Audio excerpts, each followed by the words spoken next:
My name is Pauline Nalumansi. I'm an international student from Uganda. I'm a senior majoring in accounting and a certificate in business data analytics. I came to ASU and I was a little shy and fearful student. One day I went for Camp Carey as a student and I was so scared.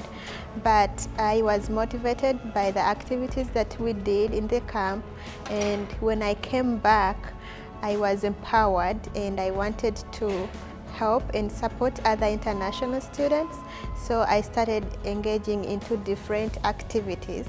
Growing up as a total orphan, I know what it means going through struggles and you don't have somebody to speak to, somebody to motivate you, somebody to be like a pushing force to help you go forward and pursue your dreams. I developed this passion and desire to help those that are struggling.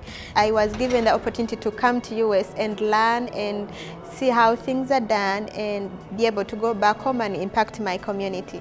Last summer I worked with children that have been former rebels or have been affected by war in northern Uganda. Because of the engagement activities that have been involved in, I am very happy to share my story with others, to encourage them, to motivate them and tell them, hey, you're not going through this alone. You can still overcome it. I always use this quote as an inspiration that leadership is not just about elevating yourself, it's about helping others. So you all thrive together, you come up with solutions to overcome those problems or challenges. And if you work together as a community, you can always be that person, that community that you desire to be.